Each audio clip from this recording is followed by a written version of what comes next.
नाजरीन, क्या होगा जब एक खुशखबरी पूरे घर में खुशियों की बहार ले आएगी, लेकिन वही खुशखबरी कुछ लोगों के दिलों में नफरत की आग और भी भड़का देगी। क्या होगा जब बारी को अचानक पता चलेगा कि वह बाप बनने वाला है? और क्या इनाया और रोमेसा अपनी दुश्मनी में इतनी अंधी हो जाएंगी कि एक मासूम बच्चे को इस दुनिया में आने से पहले ही नुकसान पहुंचाने की कोशिश करेंगी? आखिर जुबैदा ऐसा क्या सुन लेगी जिससे उसके होश उड़ जाएंगे? जानने के लिए वीडियो को आखिर तक जरूर देखिए। आने वाले एपिसोड में आप लोग देखेंगे कि कहानी एक बेहद दिलचस्प, जज्बाती और हैरत अंगेज मोड़ लेने वाली है। परीक्षा अपने कमरे में मौजूद होती है। वह कुछ काम कर रही होती है कि अचानक उसकी तबीयत बिगड़ने लगती है। उसे तेज चक्कर आते हैं, उसकी नजर धुंधली होने लगती है और वह खुद को संभाल नहीं पाती। अगले ही लम्हे वह बेहोश होकर जमीन पर गिर जाती है। इत्तेफाक से उसी वक्त बारी वहां पहुंच जाते हैं। जैसे ही उनकी नजर परीक्षा पर पड़ती है, उनके होश उड़ जाते हैं। वह घबराकर उसका नाम पुकारते हैं, लेकिन परीक्षा कोई जवाब नहीं देती। बारी फौरन उसे अपनी बाहों में उठाते हैं और बिना वक्त जाया किए अस्पताल लेकर पहुंच जाते हैं। अस्पताल में बारी की बेचैनी साफ दिखाई दे रही होती है। वह बार बार डॉक्टर से पूछ रहे होते हैं कि आखिर परीक्षा को क्या हुआ है। उनके चेहरे पर फिक्र साफ झलक रही होती है। कुछ देर बाद डॉक्टर बाहर आते हैं और मुस्कुराते हुए कहते हैं, मुबारक हो बारी साहब, आपकी बेगम बिल्कुल ठीक हैं। और एक और खुशखबरी यह है कि आप बाप बनने वाले हैं। यह सुनते ही बारी कुछ पल के लिए खामोश रह जाते हैं। उन्हें ऐसा लगता है जैसे वक्त थम गया हो। फिर अचानक उनके चेहरे पर मुस्कुराहट फैल जाती है। उनकी आंखें खुशी से चमक उठती हैं। वह बार बार डॉक्टर से पूछते हैं, क्या सच में मैं बाप बनने वाला हूं? डॉक्टर मुस्कुराकर हाँ में जवाब देते हैं। बारी अल्लाह का शुक्र अदा करते हैं और खुशी से उनकी आंखों में आंसू तक आ जाते हैं। उन्हें यकीन नहीं आ रहा होता कि उनकी जिंदगी में इतनी बड़ी खुशी आने वाली है। बारी सबसे पहले अपने डैड के पास पहुंचते हैं और बेहद जज्बाती अंदाज में कहते हैं, डैड मुबारक हो, आप दादा बनने वाले हैं, परिशेमा बनने वाली है। ये सुनते ही उनके डैड की खुशी की भी कोई इंतहा नहीं रहती। मनहाल भी यह खबर सुनकर बेहद खुश हो जाती है। पूरे घर में खुशियों का माहौल बन जाता है।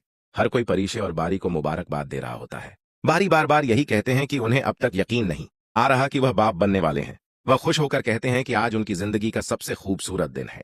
इसके बाद बारी अस्पताल वापस आते हैं और परीशे के पास बैठ जाते हैं। वह उसका हाथ अपने हाथों में लेकर कहते हैं, परीशे, तुमने मुझे दुनिया की सबसे बड़ी खुशी दी है। मुझे समझ नहीं आ रहा कि मैं अपनी खुशी का इजहार कैसे करूं। परीशे भी मुस्कुरा देती है। उसकी आंखों में खुशी के आंसू आ जाते हैं। वह कहती है, मुझे भी यकीन नहीं हो रहा कि हमारी जिंदगी में इतनी बड़ी नेमत आने वाली है। दोनों अपने आने वाले बच्चे के बारे में बातें करने लगते हैं और एक नई दुनिया के सपने सजाने लगते हैं। जैसे ही इनाया को पता चलता है कि परीशे मां बनने वाली है, उसका गुस्सा 7वें आसमान पर पहुंच जाता है। वह गुस्से में कहती है, यह नहीं हो सकता। मैं तो सोच रही थी कि जल्द ही परीशे बारी की जिंदगी से हमेशा के लिए निकल जाएगी, लेकिन अब तो उसका रिश्ता और भी मजबूत हो जाएगा। उधर जब यही खबर रोमेसा तक पहुंचती है तो वह भी आग बबूला हो जाती है। वह गुस्से में कहती है, मैं इस लड़की को इस घर से निकालना चाहती थी। मैं चाहती थी कि इसका घर टूट जाए, लेकिन अब तो यह मां बनने वाली है।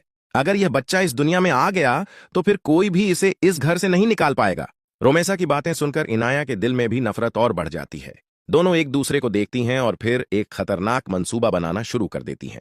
इनाया कहती है, मुझे किसी भी कीमत पर बारी चाहिए। अगर इस बच्चे की वजह से परीक्षा की जगह और मजबूत हो गई तो मेरा सपना हमेशा के लिए खत्म हो जाएगा। रोमेसा जवाब देती है, और मैं भी ऐसा नहीं होने दूंगी। मुझे जुबैदा से बदला लेना है। मुझे आलम को नीचा दिखाना है। इसके बाद दोनों मिलकर एक बेहद खौफनाक साजिश तैयार करती हैं। वह फैसला करती हैं कि किसी मौके पर परीक्षा को नुकसान पहुंचाया जाए ताकि उसका बच्चा इस दुनिया में आने से पहले ही खत्म हो जाए। लेकिन उन्हें बिल्कुल अंदाजा नहीं होता कि उनकी सारी बातें कोई सुन रहा है। दरअसल जुबैदा वहां मौजूद होती है। जैसे ही वह इनाया और रोमेसा की बातें सुनती है, उसके पैरों तले जमीन निकल जाती है। वह गुस्से में उनके सामने आती है और कहती है, मुझे यकीन नहीं आता कि तुम दोनों इतनी गिर सकती हो। एक मासूम बच्चे से दुश्मनी, आखिर तुम्हारे दिलों में कितनी नफरत भर चुकी है। दोनों कुछ देर के लिए खामोश हो जाती हैं, लेकिन उनके चेहरे बता रहे होते हैं कि उन्होंने अपने इरादे नहीं बदले। दूसरी तरफ परीशे अपनी जिंदगी के सबसे खूबसूरत दिनों से गुजर रही होती है। बारी हर वक्त उसका ख्याल रखते हैं। वह ऑफिस के काम भी कम कर देते हैं और ज्यादा वक्त परीशे के साथ गुजारते हैं।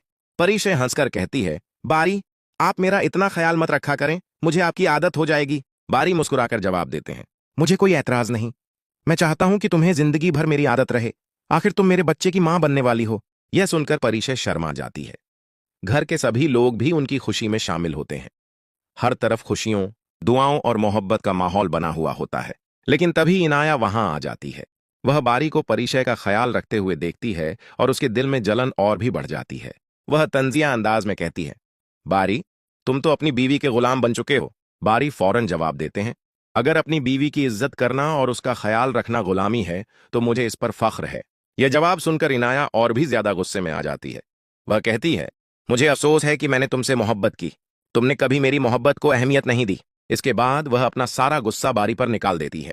लेकिन बारी साफ अल्फाज में उसे बता देते हैं कि अब उनकी जिंदगी में सबसे अहम परिचय और उनका आने वाला बच्चा है। अब देखना यह होगा कि क्या जुबैदा इनाया और रोमेसा की खतरनाक साजिश को नाकाम बना पाएगी। क्या परिचय और उसका बच्चा महफूज रहेंगे, या फिर आने वाले दिनों में कहानी कोई नया और हैरत अंगेज मोड़ लेगी। ये सब देखने के लिए आने वाला एपिसोड बिल्कुल भी मिस मत कीजिए।